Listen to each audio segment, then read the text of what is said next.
Syekh Abdul Qadir Jailani adalah seorang sufi masyhur yang memiliki segudang karomah. Ia juga bergelar Sultanul Aulia atau raja dari seluruh para wali.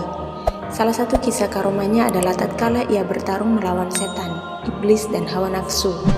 Kisah ini diriwayatkan oleh Syekh Utsman Asyirofani sebagaimana diceritakan oleh Sahara Ramadhani dan Sofia Triani Indarti dalam buku Kisah Penyejuk Jiwa Syekh Abdul Qadir Jailani.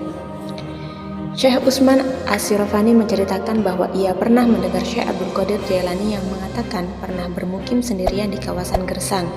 Setiap hari dan setiap malam setan-setan mendatanginya dengan berbaris dalam wujud manusia jadi-jadian. Para setan tersebut membawa berbagai macam senjata serta memikul berbagai benda yang berbunyi sangat keras.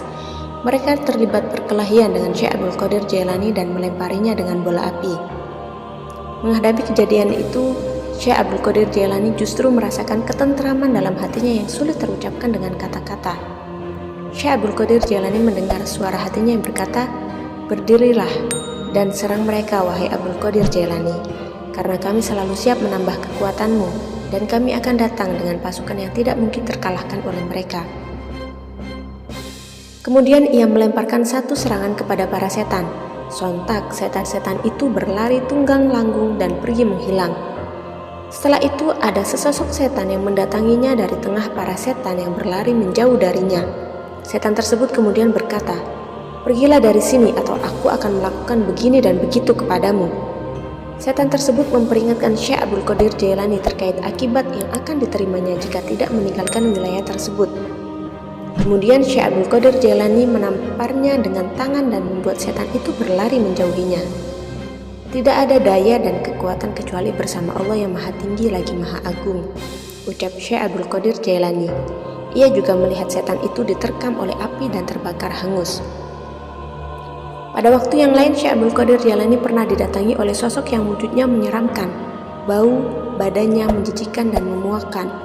Sosok tersebut mengatakan, "Aku adalah iblis. Aku datang kepadamu dengan maksud untuk menjadi budakmu, karena kamu telah berhasil menggagalkan segala upayaku dan mengalahkan pengikutku." Syekh Abdul Qadir Jailani lantas meminta iblis tersebut pergi. Ia mengatakan bahwa sama sekali tak percaya pada iblis tersebut. Seketika ada sebuah tangan turun dari sisi iblis dan memukul tengkorak kepalanya dengan sangat keras.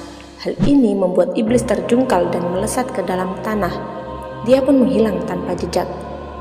Iblis itu kembali mendatangi Syekh Abdul Qadir Jailani untuk yang kedua kalinya dengan membawa anak panah api di tangannya dan hendak menyerangnya. Namun tiba-tiba dengan cepat ada seseorang memakai jubah penutup kepala berlari ke arah Syekh Abdul Qadir Jailani dengan menunggang kuda berwarna kelabu. Dengan tangkas orang berjubah itu melemparkan pedang kepada Syekh Abdul Qadir Jailani. Melihat hal itu, iblis lari terbirit-birit meninggalkan Syekh Abdul Qadir Jailani. Pada suatu ketika Syekh Abdul Qadir Jailani kembali bertemu dengan iblis itu untuk yang ketiga kalinya. Ia melihat iblis sedang duduk dengan jarak yang agak jauh darinya dengan berlinangan air mata dan sekujur tubuhnya dipenuhi debu. Iblis itu berkata, "Aku sungguh telah putus asa menghadapi orang sepertimu, wahai Abdul Qadir Jailani." Syekh Abdul Qadir Jailani lantas menjawab, "Enyahlah kau dari sini, sang terkutuk, karena aku tidak akan pernah berhenti membentengi diriku sendiri dengan perlindungan Allah untuk melawanmu." Mendengar hal itu, iblis lalu berkata, "Apa yang telah kau ucapkan itu lebih menyakitkan bagiku ketimbang jepitan besi neraka." Subhanallah, kisah yang begitu indah. Wallahu a'lam bishawab.